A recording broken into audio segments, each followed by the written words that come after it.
Hey, I'm Molly Karen Rose, and you are listening to the First Take podcast.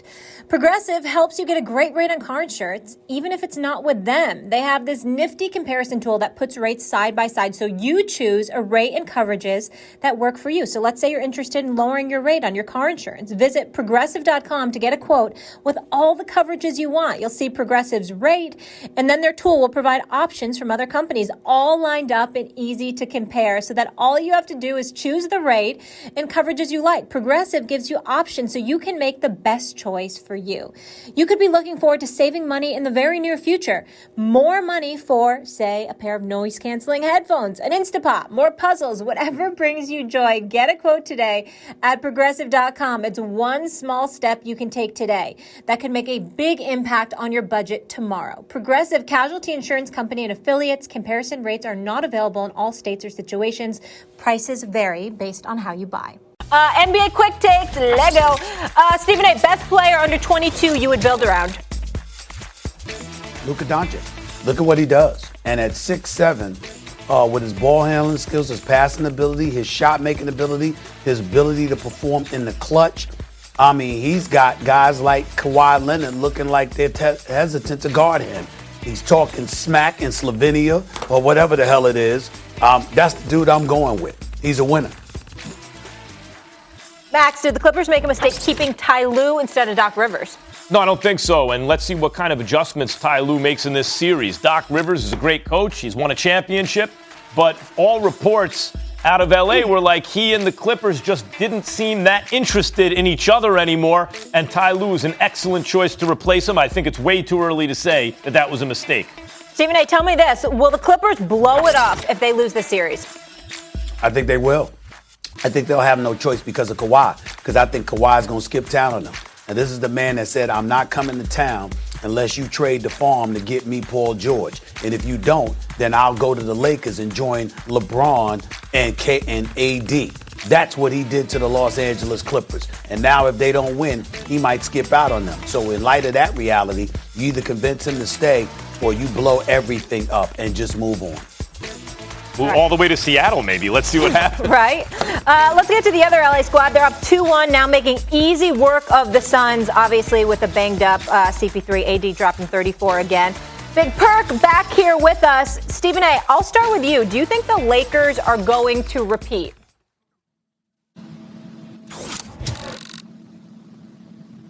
Stephen A. Me? Lakers? Yeah. You're asking me?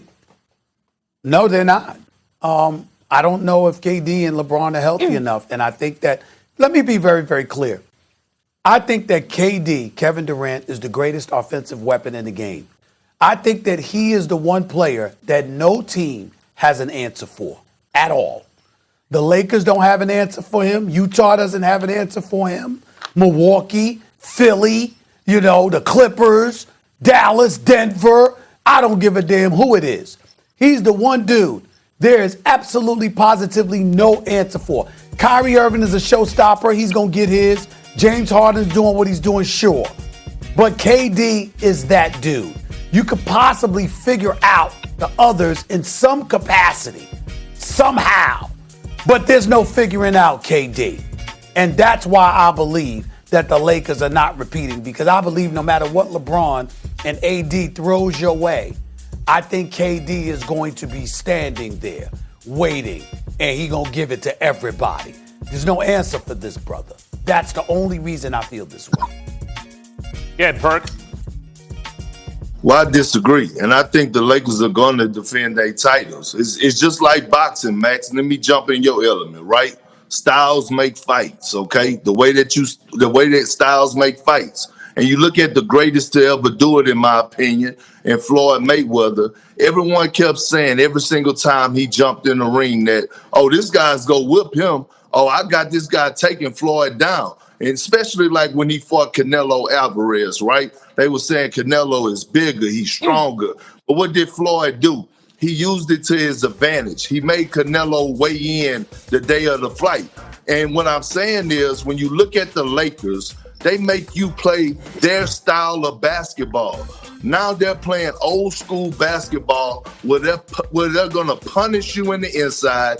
They're going to slow down the pace. They're going to make it a half-court game, and no one in the league is physical enough to compete with LeBron James, Anthony Davis, and even Drummond when he's playing his best. And I love the way that Frank Vogel is using Marc Gasol. So when you look at the Lakers, they're the most stingiest team on the defensive side of things. You got Dennis Schroeder and Alex Caruso being pests at the guard position. You have Caldwell Pope, Wesley Matthews. Those guys are being feisty. They're into you. You have rim protection. You have a guy that could arguably win Defensive Player of the Year every single year in Anthony Davis. They make you play their style. And when you look at the way the Lakers adapt, and just think, last night, they scored 43 points at half, but the Suns only scored 40. The Suns scored 12 points in the second quarter. It's no other team in the NBA that's doing that on the defensive end. So when I look at it, AD, LeBron James, 58. The Lakers had 58 points in the paint. Anthony Davis and LeBron James had 38 of those points. They're just too strong, too dominant, and they're too good defensively. Perk, you're wrong. Stephen A. is right on this one.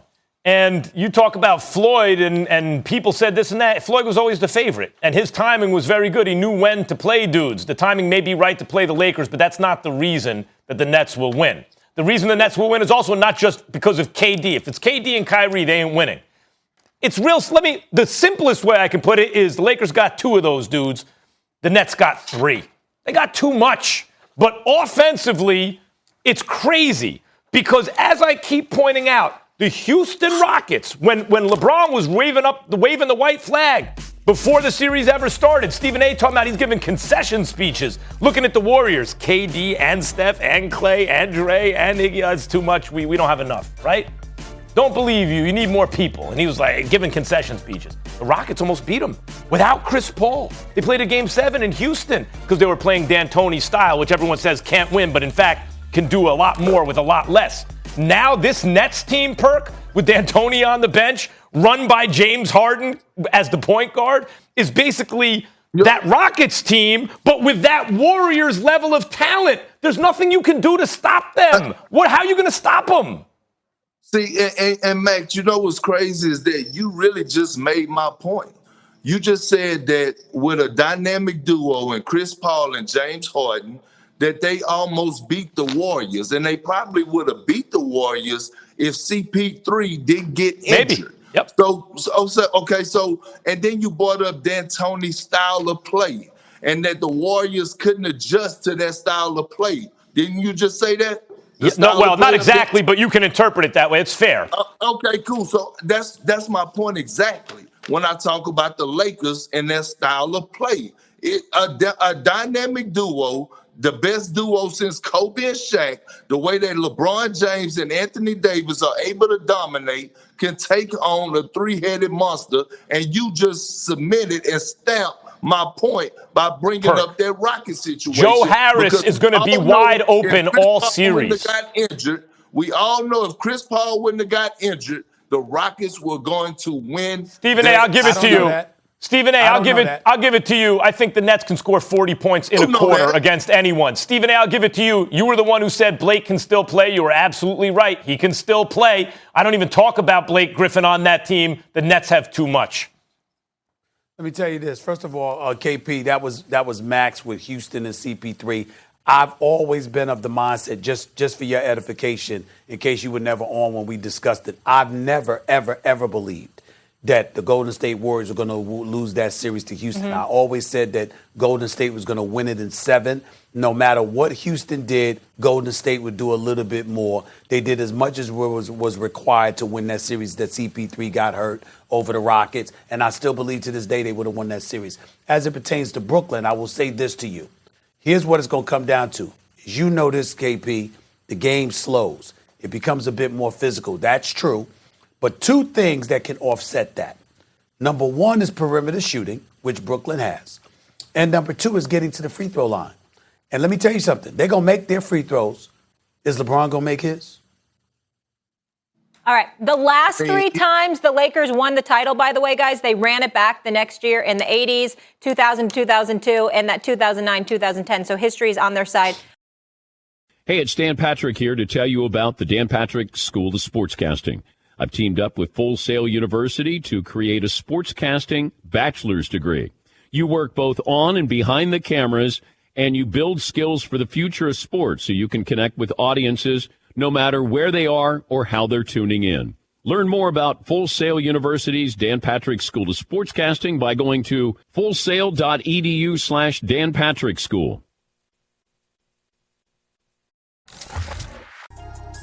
In a scrappy battle in the West, Denver took Game 3 last night with a 5-point win over Dame Doll and the Blazers in Portland. The Trailblazers struggled from beyond the arc despite Dame leading all scorers with 37. Max Kellerman, I'm looking at you here.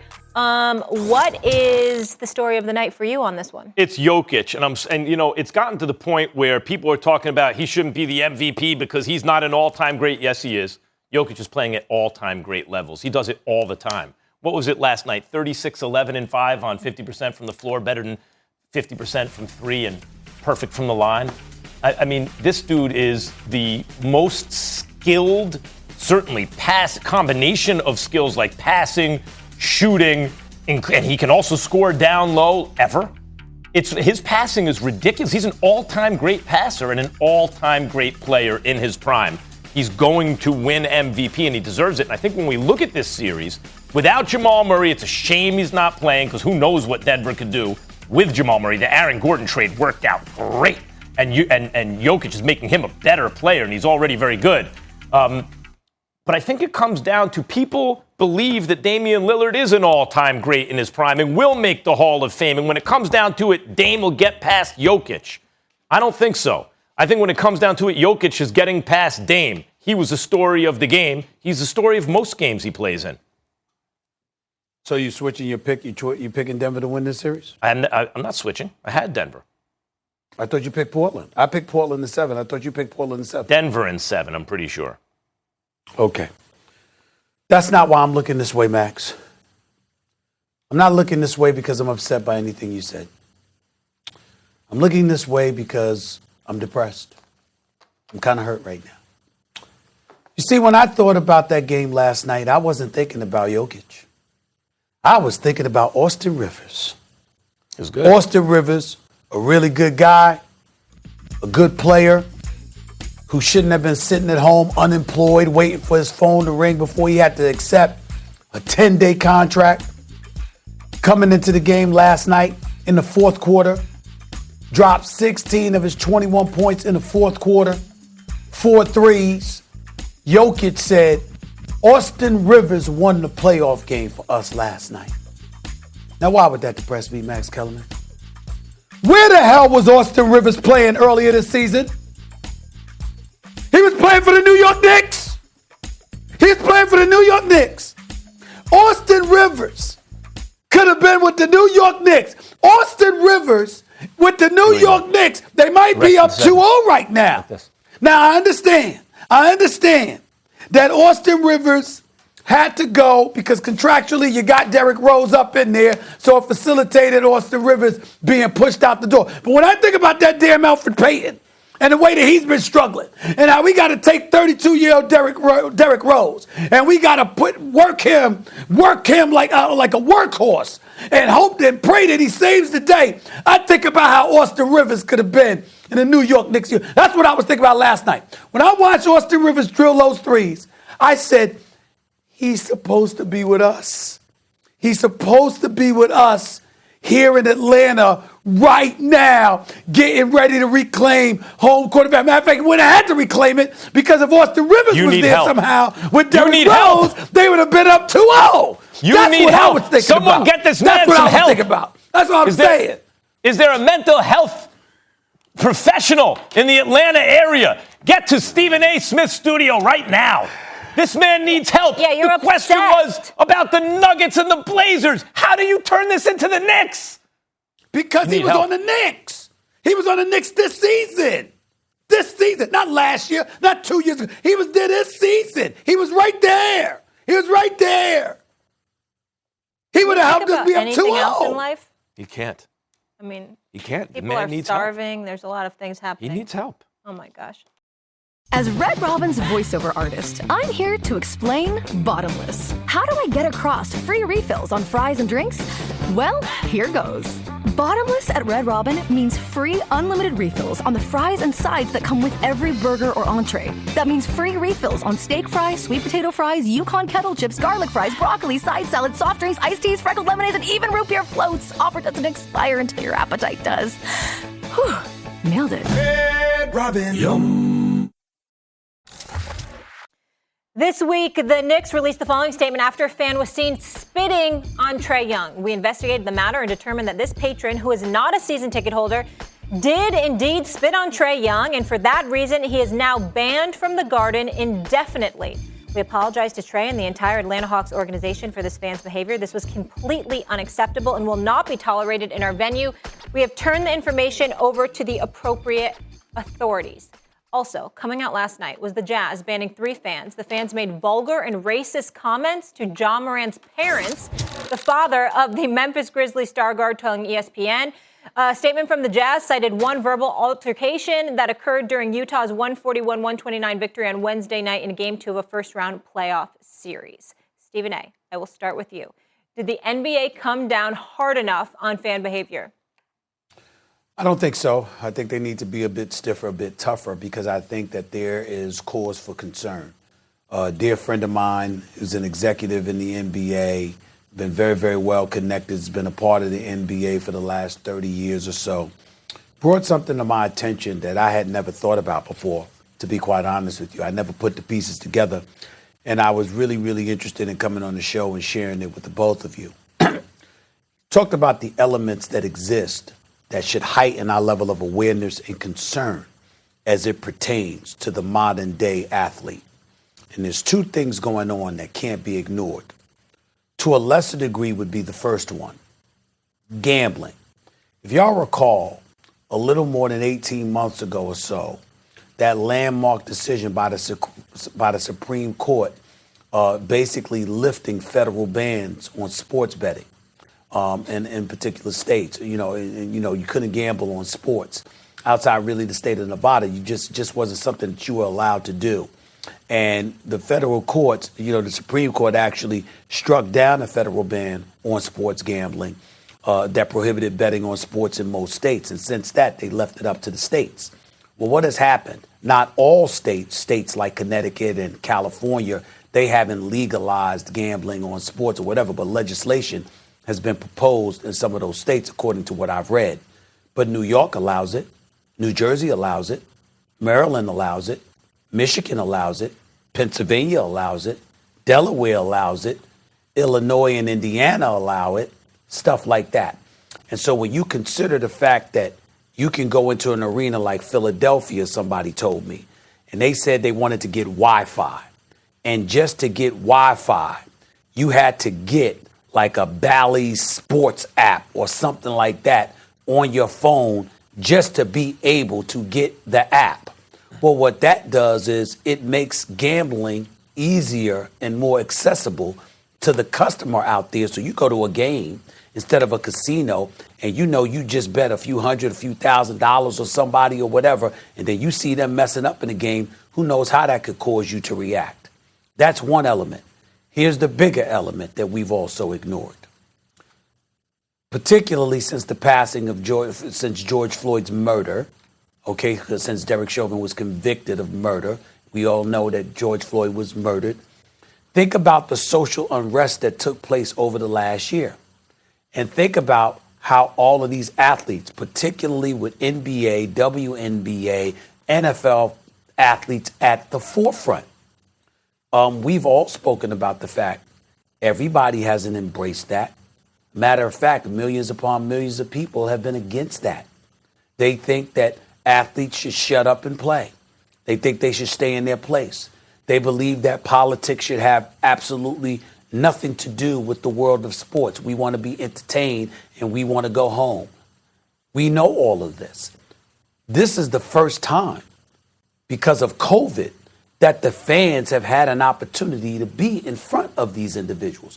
Molly, you made the adroit point of pointing out yesterday how it seems to happen to the black athlete. It's not the white athlete that's getting spit on, that's getting popcorn thrown at them or anything like that. It's the black athlete that has suffered from this.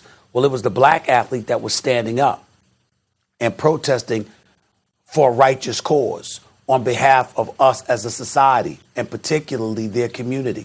There's a whole bunch of people that didn't like that, but wasn't close enough to them to react. Now there are. And that could be a reason why we're seeing some of the things that we're seeing. I want to hear y'all response to that. I think those are two very interesting points. First, I'll say I think the league, although I'd like to know when the Knicks release a statement saying the appropriate authorities. Name the authorities. Do you mean the league? Do you mean the law? Because the league... I would assume the law, Max. Okay, me too, but I'd like to know explicitly. It didn't escape my attention either that this fan who spat on someone got the same punishment that Charles Oakley got for living, apparently, thrown out and arrested. But at any rate, I'll say this. When you ban a fan indefinitely, I think you've done your part. Now it's up to the legal authorities, right? And Trae Young said he didn't want to press charges. That's a menschy thing to do. Hopefully the guy's learned his lesson. Maybe Westbrook will want to press charges. But that, to me, Stephen A., is a legal issue separate and apart from the league. As I said yesterday, when you buy a ticket and enter arena, you have not exited civilization. You are still you're still in the United States of America. It's not some special embassy that doesn't count as part of America, some foreign embassy where the rules are somehow different. You're subject to United States law, to the laws of the state in which that arena is. So, all that stuff should be obvious, right? And if someone wants to press charges, good for them. Behave yourselves like people, please. Fans, right? You're not animals, you're people, and treat players as people also. Okay, that's one. But I want to address your point, Stephen A. I want to engage with that point. It's more interesting to me. I think that against the backdrop of what this country's experienced in recent years, sports is a great diversion. And I think the greatest consumer product is entertainment because the stakes feel real, but in fact, they're trivial. The stakes are actually trivial. If your favorite team wins or loses, right? This is not 2,000 years ago where city-states are going to war. Washington versus Philadelphia, they're actually at war. The sports represents that sort of thing. My city's better than your city. But the stakes are actually trivial. But, Stephen A., when you count in things like the protests and civil unrest along racial injustice lines, when you factor in gambling, when people actually have money on the line, now the stakes feel realer. You know why? Because they are realer. And suddenly sports goes from, wow, this is an amazing almost drug that gives you the feeling of real world stuff. But in fact, it's okay. In the end, it's not going to change your life. Two, actually, this might be life changing. I have money on the line here. Actually, that athlete represents a larger political struggle that is actually real to me. And his winning and that team's winning means more power to the other side. I think those are things worth considering. I'm glad you brought it up. They're very much worth considering. And when you consider, listen, the reality is that we live in a better society than what it used to be. And on many, many occasions when I look at white America, I always say, if you're not prejudiced, if you're not racist, if you're not somebody who engages in a level of entitlement that's incredibly alarming, that you don't mind the discrepancy and the unfairness that exists for your race of people compared to black folks and other minorities in this nation, we're not talking about you. We're not talking about you at all. But we can't ignore the fact that there's a segment of our populace that when they look at the modern day athlete, they feel you have absolutely nothing to complain about. You're getting paid the exorbitant amount of dollars that you're getting paid. We don't give a damn about your humanity. Shut the hell up and do what you're paid to do, which is entertain us, and go on about your business. And the level of animosity and vitriol that's aimed in an athlete's direction, I think, has heightened since the whole social justice movement really took on a life of its own over the last year. And then the part about gambling, well, that's simple.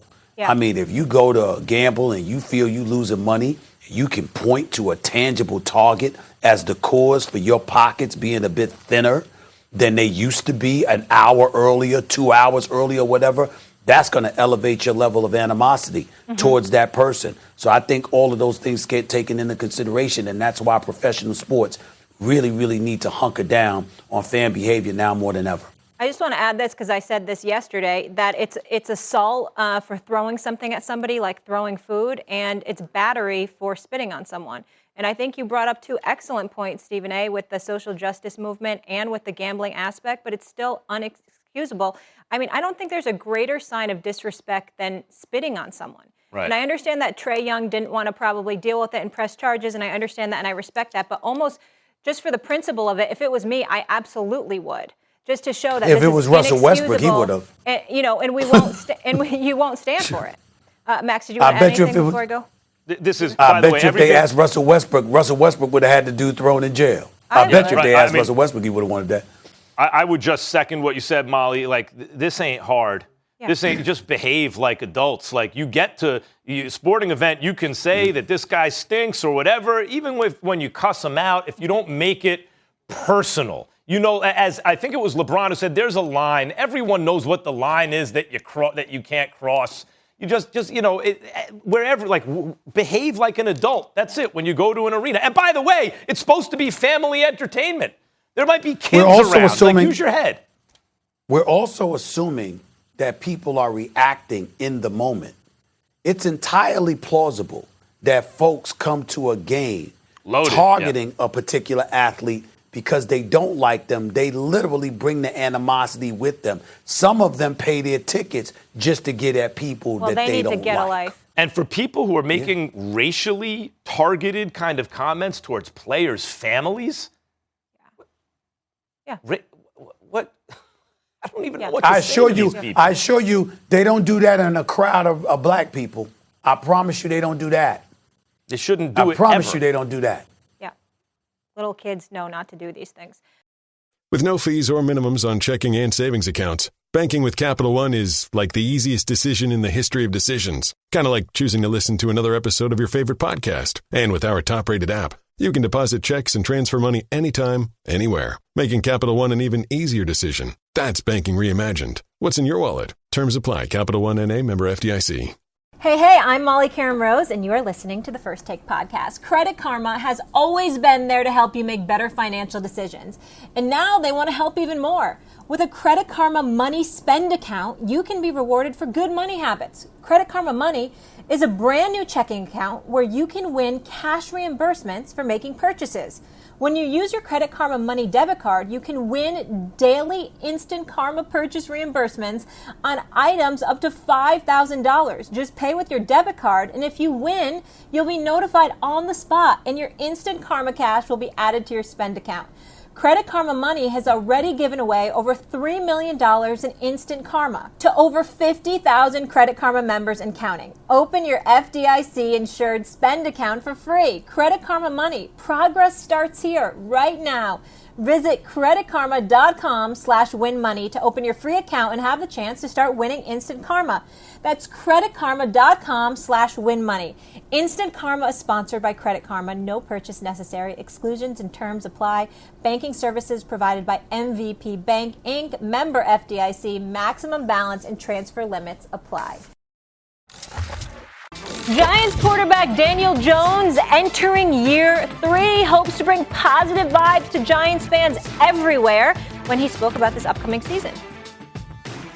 You know, I'm excited to get back out on the field. I think we've got a great group of guys coming in from last year, and then a few new pieces here and there. So I think it's about working together and building chemistry, getting on the field, and I'm excited. I think we have an opportunity to improve this spring and then keep that going into training camp.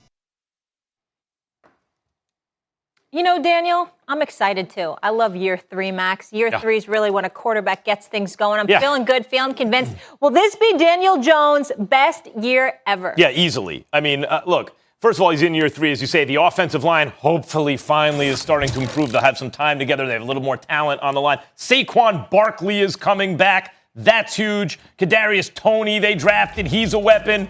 They have Galladay now joining Slayton and Shepard. Like, they have guys who can really catch the ball, dynamic playmakers on offense. They have a defense. Apparently, according to one stat I saw, Daniel Jones had the best deep ball in the league last year, 20-plus yards. Hey, talk to me. And he had bad wheels last year. Remember, he was hurt. I would. By the way, the bar is also not set that high. Like the best year of his career, if he's like a tick above average as an NFL starter, that's the best year of his career. Yes, he will have the best season of his career this season. The best season of his career. So what are we saying? You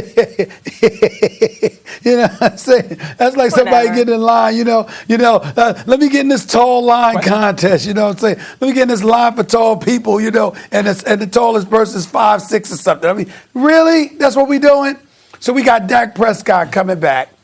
Playing for the Dallas Cowboys. He'll be throwing the ball, by the way, to CeeDee Lamb and Michael Gallup and Amari Cooper with Ezekiel Elliott still in the backfield. Hopefully the offensive line has improved. You clearly have improved that defense with who you drafted. We got all of that. We got the Washington Redskins, one of the top-rated defenses in the NFL. We know they coming back, and they got a decent quarterback with Ryan Fitzpatrick. They're not just relying on Mr. Taylor Heineke, all right? It sounded like a muffler for crying out loud. We talking about Ryan Fitzpatrick, quarterback in this team, and Ron Rivera is still there, of course. But we're going to look at the Giants with Daniel Jones and talk about, oh, my goodness, he's in for his best season yet.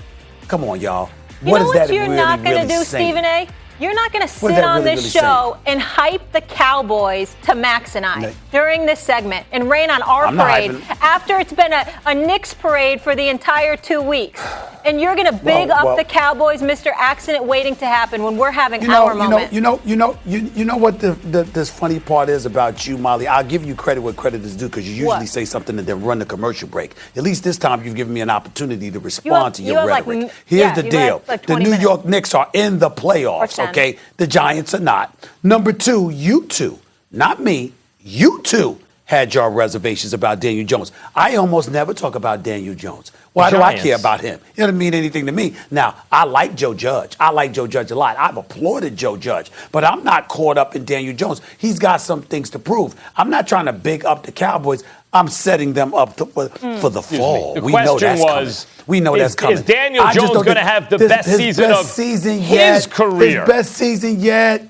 His career. Okay. Well, you know what? I'll talk about the NFC East for a second. And what did I say to you? But what did I say to you? What did I say to you, Max? I know it's a short person. Really He's the tallest guy in a contest with all short people. Look, his best season yet? Look, his best season yet? That's fine. He could be a tick above that. If the Giants get a tick above average quarterback this year, if they get a bump, because, by the way, Ryan Fitzpatrick is not a starting quarterback. He's spot starts. If he starts for more than 6 weeks or so, usually the other guy gets the ball, right? Okay, Dak Prescott doesn't have a defense. Are you ready for this, Max? The Eagles are a mess. The Giants are the best balanced team in the league, in the division. Yeah. Max. Yeah. I'm making a prediction that Daniel Jones will be the worst quarterback in the NFC East. Okay. And I'm going to make a bold prediction that he'll be the second best quarterback in a division of 4 quarterbacks. These are great predictions. He'll be the second best quarterback in the division. That's all the Giants will need. I'm still annoyed, though, that he bashed the Giants and then he big up the Cowboys. When the Giants have won 2 Super Bowls in this century alone. Molly, I got news for you. Molly, I got 48 years old. I still haven't seen the Knicks win a championship. What's your breaking news? That you like the Cowboys now? No, I got breaking news for you. I really, really know how to annoy you. A whole lot worse. I can really do it. If you want me to really get on your nerves, I can really do it. I won't do it right now, but I can really, really do it. Be careful what you wish for. Be careful what you wish for. I'm just gonna sip my tea. With your Giants, UConn love, and some of the nicknames you thought. Jimmy G got a nickname because of you. Danny Dons, we never knew that until you, Molly. There's a few things I can get on your nerves about. Just ride this Knicks thing. Because he's going to be feeling down in the dumps about the Knicks soon enough. Don't worry about it. Ride the hype. And they're going to be an afterthought in New York. As long as it's not the first round, I'm winning. Let's go to the other Dallas team. I'm taking this one personally, Stephen A. You're right. The Dallas Mavericks shocking the world in this first round series, leading the Clips 2-0 and heading back to Dallas tonight for Game 3. Max, which player will take over Game 3 Clippers-Mavs? I'm going to leave Luka for Stephen A. Luka's amazing. He's hitting those step-back threes and stuff, and he's a great player. The answer is Rondo, because Ty Lue's a championship coach. He's going to make adjustments. And one of the things you have to do is not bury Rondo behind Reggie Jackson. And, Rondo's getting under 20 minutes a game? Rondo? What'd you bring him there for? You know why your fortunes haven't changed? Because Kawhi is still the point forward. No. You got to play Rondo, who, according to Rick Carlisle, is calling out the Mavericks' plays before they happen. This is why you have...